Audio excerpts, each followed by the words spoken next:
Hello everybody, it's me, Werfs, back at it after being missing for 3 decades. Sorry for not uploading a video in the past few weeks, guys. I've been really just so busy with school and projects and midterms. It was really hard to find time to get working on a video. And also, perhaps I was using that time to set up the Hex Templars tournament.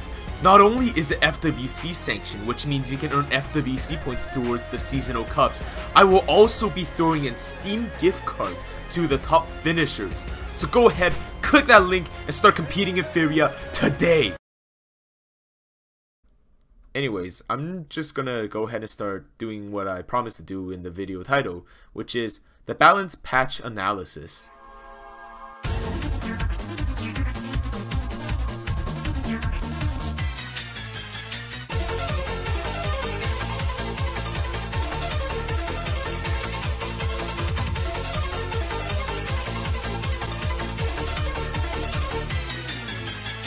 So how am I going to compare and rate these nerfs?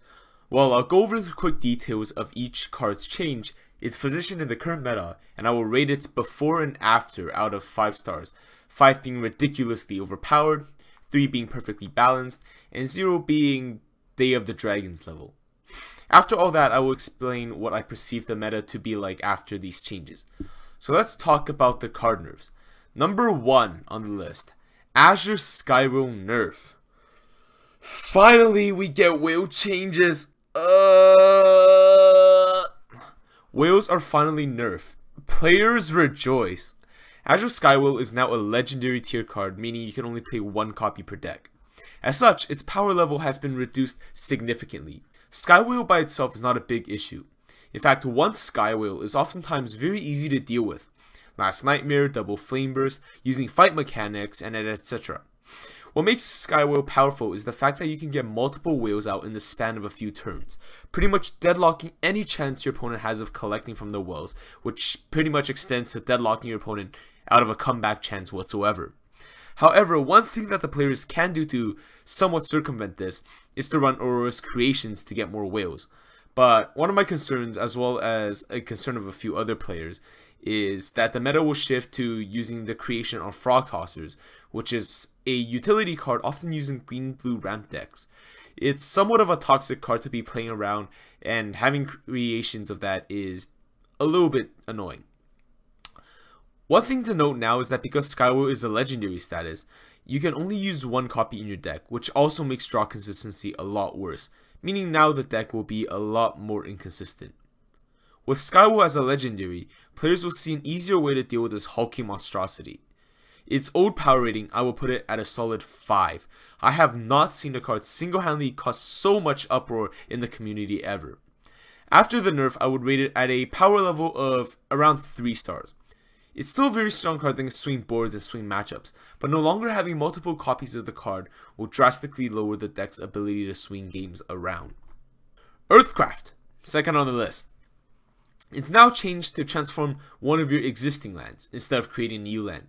It's a pretty interesting change, as it will disable a lot of land ramp, as now you have to spend turns creating prairies before being able to convert them.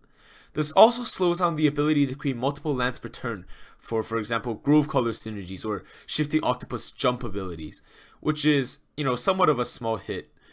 Not much to say about this card other than the fact it's, just another ramp nerf. Before the nerf, I would rate the power level of this card to be at a high 3, low 4. It's still a 2 Faeria investment in land ramp and 1 card draw. It's still a card that's really bad against rush, but fairly decent against mid-range and really good in control matchups. Right now, I'd consider the card to be at a power level of around 2 stars. I can see it being used in mono green as a small draw engine and sneaky Grove Color moves, but it's probably not going to see play in ramp decks anymore. It's not a huge nerf, but it is noticeable. Not having land ramp is somewhat of an issue for, ramp decks obviously, but for decks that just want draw power and being able to up the land count once in a while, it won't be much different. Overall, I feel like this card has become a bit on the weaker side, but because of its past incredible synergies with land ramp, this nerf is justified, albeit not exactly perfectly balanced. Now this one is one of my favorites. Third up on the list, we have the Flash Salmon nerf. Flash Salmon finally gets hit with the nerf hammer. So now Flash Salmon has Divine, meaning it cannot be targeted by events nor abilities, which means no more Demon Wrangler combo. Finally. This card is almost a strictly Yellow Rush nerf, as Yellow Rush mostly uses this card as a sacrifice fodder for the Demon Wrangler on, turn 2 or turn 3 plays.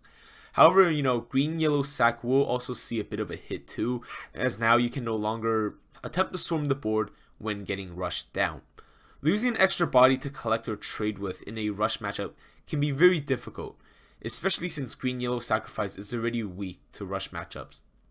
The power level prior to the nerf, solid 5. This card gives Yellow Rush way too hard of an explosive start, and having Divine added gives the defending player a bit of breathing room. After this balance change, I'll still give it a very low 4 or a really high 3. The haste charge 2 flying body is still really strong, as either card draw or cheap removal. It still activates Prayer, and it's still a consistent buff for any bone collectors in Green Yellow Sack decks. Overall, still it's a solid card to play in Yellow Rush and Green Yellow Sacrifice, but toned down a bit in the former. Now this next change was a little bit unforeseen. People do talk about Skyak getting nerfed, but the nerf that was displayed here wasn't the one we expected. Skyak is changed to having a higher Faeria cost. Instead of a 3 Faeria cost creature, it is now 4 cost. The biggest issue with Skyak is not with its efficiency, but rather its swarming ability. A few players thought that Skyak would be changed to summon only one more from its last summon, going from 1 yak to 2, 3, 4, 5, and so on, instead of 1 to 2 to 4 to 8 to 16, and so on. This card is used in 2 different archetypes, so I'm going to have to give this card 2 different ratings. In Green Yellow Sacrifice, before the balance patch, I would rate it a solid 3 stars. It was balanced and there was counterplay in the fact that once you finished dealing with the last 4 yaks, there were no more for the rest of the game. After the balance patch, I would rate its power still at 3 stars, albeit really low 3 stars, borderline high 2 stars. In the Aurora's Creation deck, I would say its previous power level would be 5 stars. Once you get to the 2nd or 3rd creation proc, there was no way your opponent will win unless they run multiple AoEs, which is really rare unless they're playing mono red decks. After the balance patch, I would rate the card's power to be at a solid 4. It's still very strong, it's still capable of swarming the board, it's still very, very value oriented. But the 1 extra Faeria cost will show in the deck's efficiency, which is what it is based around. And the last change, I can't really even say it's a nerf, is Dune Drake. The old Dune Drake is back! Well, sort of.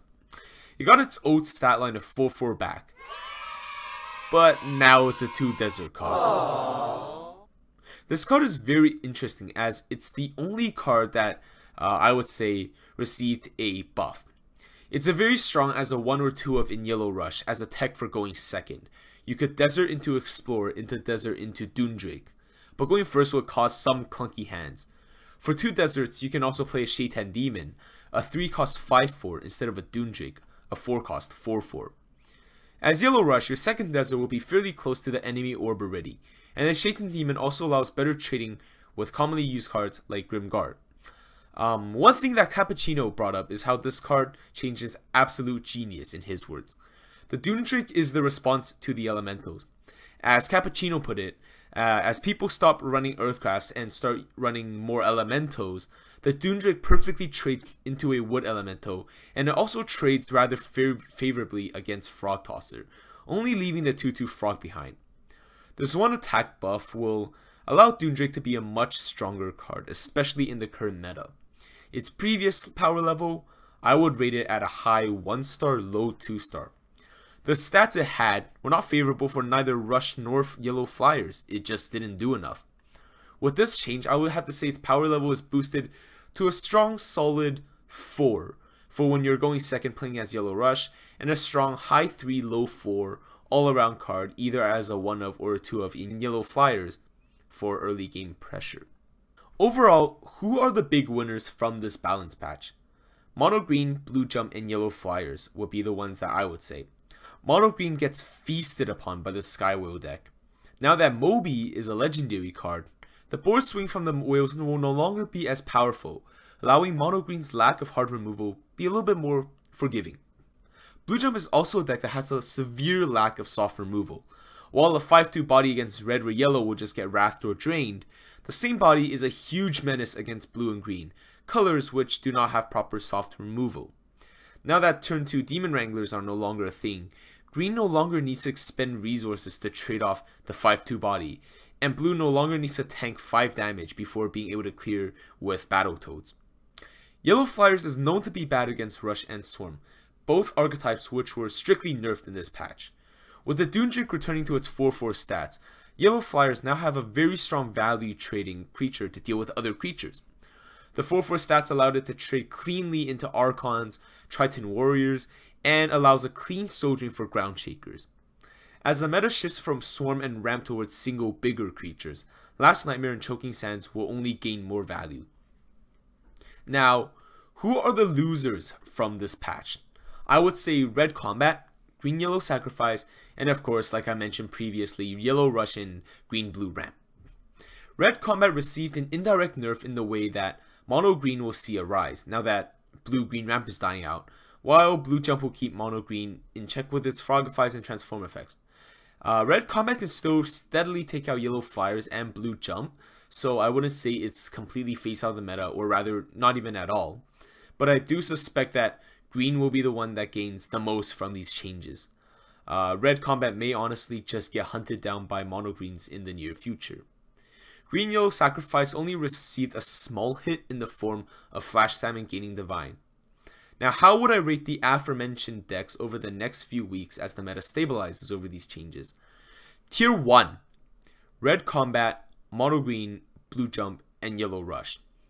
Tier 2, Yellow Flyers and Red Rush. Tier 3, Green Yellow Sacrifice and Yak Creation. And Tier 4, Green Blue Ramp. So yeah, that's all I got for now. Let me know what you guys think of these changes. Is it too harsh, too loose, too much, too little?